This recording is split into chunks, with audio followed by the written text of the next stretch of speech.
Okay, ready na ba kayo makinig lahat? Ang bago ituturo ko sa inyo ay si Baby Moses. Si Ate Grisha, ano ituturo? Ha? Sino? Si Ate Grisha.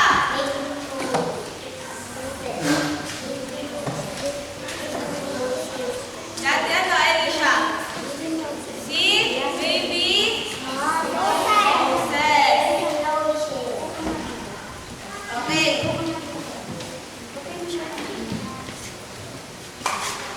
Tingin na dito lahat. Kita niyo ako na si Tara.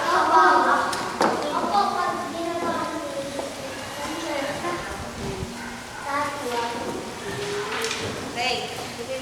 Nang ipanganak si Baby Moses, ay nagpa siya ang pera na patayin lahat ng batang na bagong sila.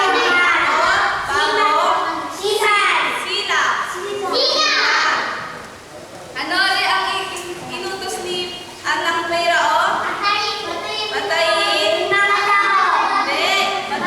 lahat ng anak at bagong sila. Dahil natatakot siya na baka sa paglaki nila ay lumaban sa kanya. Kaya inutusan niya ang kanyang mga tauhan upang suburin yung bayan kung saan nakatira ang mga Israelita at sila Baby Moses.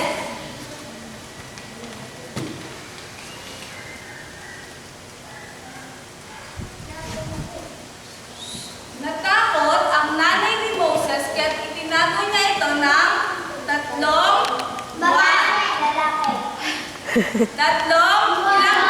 Ilang buwan tinago si Baby Moses? 3 buwan.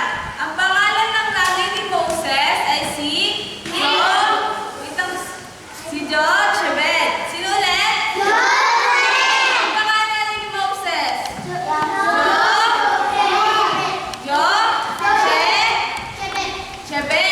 Jochebed. Ilang buwan tinago si Moses? 3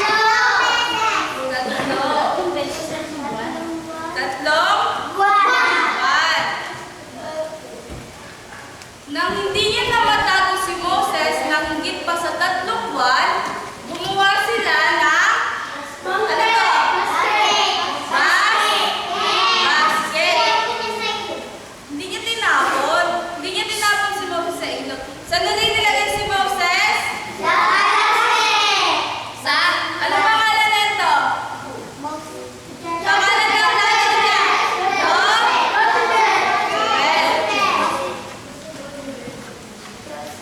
Tinago nila ito sa Nile River. Ano ulit? Ano pangalan? Meron pang isang kapatid si Moses na pangalan ay Miriam. Ano ulit? Miriam. Kuya CJ, wala na pong mag-iingay.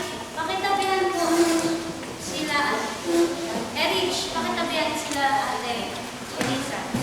Yan, good morning po sa ating lahat. Excited ba kayo ngayon sa inyong maririnig na kwento? Amen. O sige, syempre.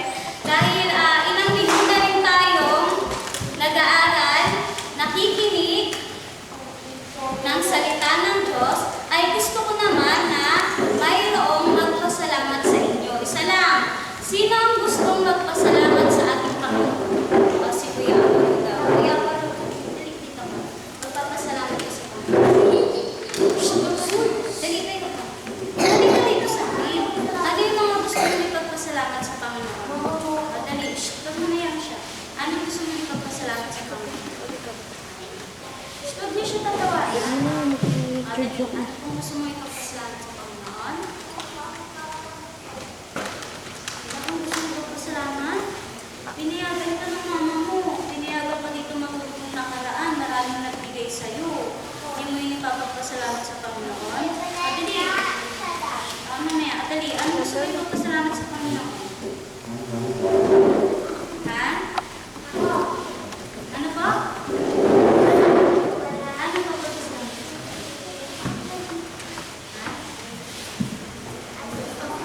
Ha? Nasa yun, tingnan ko. Okay, ganito magpasalamat ha. Kuya Masi, upo ka. Ganito yung magpapasalamat sa Panginoon. Ano ka dito, mag-testimony ka. Walang magkabantuhan dyan, Ate Nenet. Ganito, magka-testimony si Kuya Masi. Magpasalamat po sa Kuya kasi binibigyan niyo po ako ng lahat sa mga nagpapasalamat po kasi meron ako na nakakatawa na magkaibigan. Nagpapasalamat ako kasi kahit hindi ko siya napansin. Din ko nung napansin na paano nakakaiba para siya na parang stress din siya kasi alam mo yung tungkol sa Biblia tapos tungkol sa mga Bible story tsaka nagpapasalamat din ako kasi binigyan niya ako ng guidance. Amen. Yun o, ganyan o kay Kuya Masi. Katulad ni Kuya Masi, pinapasalamatan niya yung mga bagay na kagaya nun yung classmate niya. Yung classmate niya, naturuan niya. Nagkaroon sila ng kwentuhan tungkol sa ating Diyos. Very good. Nagpapasalamat din siya dahil sa kanyang kalakasan. Diba kasi kung hindi siya malakas ngayon, hindi siya makakapunta dito sa church. Hindi rin siya makakapakinig ng salita ng Diyos. Ano ba? Nagpapasalamat din siya sa mga pagpapala. So dapat tayo kahit bata, marunong tayo magpasalamat sa ating CJ. Sa ating Diyos. Very good. So ngayon naman, nung nakaraan, ano ang pinag-aralan natin nung nakaraan? 6, 11, Ha? Sino nakaalala? 17. Kuya Masi, ano ang itinuro? Ha? 5 loaves and 2 fishes. Very good. Ano yung tungkol doon sa kwento na yun? About sa? Kuya Masi.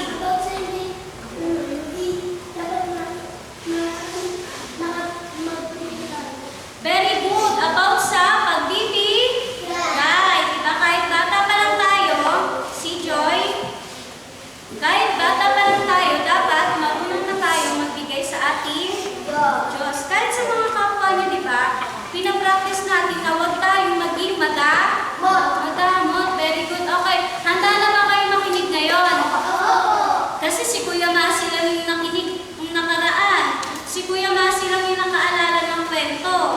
Kayo, dapat makikinig po kayo.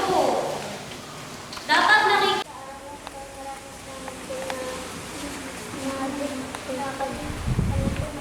Nakapadala ng bisita. At salamat din po sa mga kumakul. Salamat. At salamat po na bigyan niyo po kami protection. Tawa kami. Patuloy kami sa kapatid ng pagkakamali.